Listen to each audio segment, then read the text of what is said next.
maintenant que vous parlez des critères que l'État doit faire respecter, nous n'avons pas de code de construction en Haïti. Ceci n'existe pas. À partir de quels critères, justement, l'État se base pour autoriser les constructions?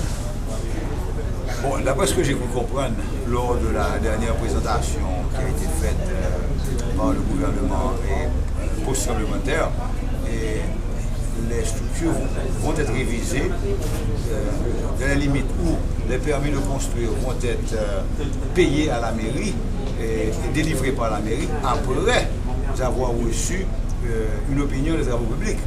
Maintenant, ça c'est une partie du problème. La deuxième partie du problème, je peux bien m'amuser à prendre une autorisation de dire que je vais faire du béton de 4500 PSI et puis qu'au moment d'exécution, je ne suis pas sous la supervision de quelqu'un, donc j'exécute ce que je veux.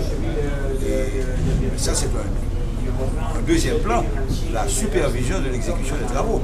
Soumettre des plans et dire voilà ce qu'on va faire, c'est une chose. L'exécuter, c'est une autre chose.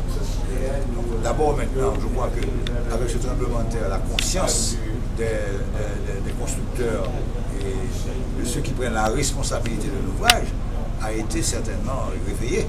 Je veux dire, on ne peut pas faire du n'importe quoi. Mais, M. Ward, vous êtes très à l'aise sur le béton actuellement. Vous donnez l'impression que vous êtes dans un bâtiment capable de supporter des séismes assez intenses. Votre construction est-elle antisismique ou vous fiez-vous au matériau que vous avez utilisé qui est le béton?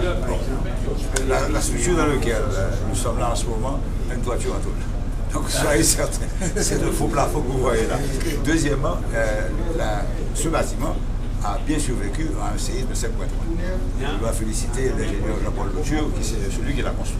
Donc, je me fie à lui et la preuve est là que ce bâtiment n'a eu aucune fissure. Donc, ça, c'est une voiture. Mais vous avez parlé tout à l'heure de béton de 400 dpi, 4500 PSI. 4500 PSI. Le PSI, c'est quoi? C'est le terme anglais pounds per square inch qui est plus utilisé pour des raisons que je ne comprends pas par rapport au kilo par pouce carré, par centimètre carré.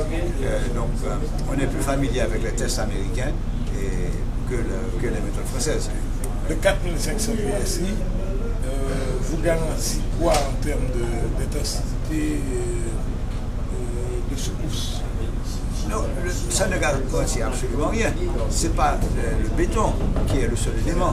Quel est le type de fer qui a été utilisé? Est-ce que vous avez utilisé du fer mou, du fer de construction, du fer rond, lisse ou du fer strié? Est-ce que vous avez mis 4 barres de fer au lieu de une? Est-ce que vos étriers ont été bien posés? C'est un ensemble de critères. Mais vous pouvez faire tout ça. Si vous mettez du béton de 2000 PSI, c'est comme si vous aviez mis de la boue dans un ouvrage et qui aurait mérité un béton plus costaud. Maintenant, si vous allez ne rien faire de valable, autant mettre n'importe quoi. Mais si vous mettez des fers corrects, que l'étude a été faite par un ingénieur de structure pour être antisismique, et puis antisismique, ça veut dire quoi? Est-ce que ça va tenir 7, 8, 9 sur l'échelle de Richter? Je ne sais pas. Donc, c'est à vous de décider quel genre de bâtiment, jusqu'où vous voulez aller, ça va servir à quoi, est-ce qu'il y aura éventuellement des dalles supplémentaires? Ce sont des décisions que l'ingénieur qui est chargé de faire les études devra lui-même déterminer, mais quand tout ça a été fait, que l'ingénieur vous aura donné un plan, avec un plan de chaînage, avec un plan de ferraillage, et que vous mettez du béton-fer avec du sable de la boule, ça s'appelle du lave-mains sur la terre. Le béton ne résistera pas.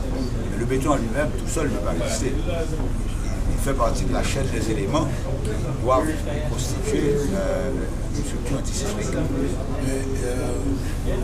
Maintenant que nous devons construire Port-au-Prince, et pas seulement Port-au-Prince, soigner au gars de la situation, et qu'il faudra décentraliser de toute façon. Donc il faut penser non seulement à Port-au-Prince, mais aux autres villes. comment voyez-vous la reconstruction, puisque d'un côté, il y a les problèmes techniques qui concernent les ingénieurs, mais il y a d'autres problèmes en ce qui a trait, par exemple, aux zones de constructibilité, parce que tous les terrains ne sont pas faits pour être construits. Bon, je crois que là, l'État avait été clair, il y avait des zones réservées qui n'ont pas été respectées pour des raisons que je ne suis pas à même de connaître. Et aux yeux même et au sus des mairies, des autorités, on a laissé envahir les zones réservées. Elles avaient été réservées pour des raisons de protection de bassin versant, pour qu'on protège le dégainage de la ville de Port-au-Prince. On a eu un tremblement de terre, mais attention, il y a aussi le phénomène d'inondation qui nous parvenait. Donc, la reconstruction de Port-au-Prince doit tenir compte d'une augmentation sensible de sa population, de la capacité au gouvernement à faire respecter les critères qu'il va établir, et ensuite l'établissement même de ces critères. À quel moment est-ce qu'on laisse construire l'individu n'importe où parce qu'il n'a pas d'autre endroit où aller? Donc, ceci est la responsabilité de l'exécutif, à qui je souhaite bonne chance parce que c'est une tâche qui va prendre plusieurs années. D'abord, même la réflexion de comment on le fait, on est déjà à 2 ans.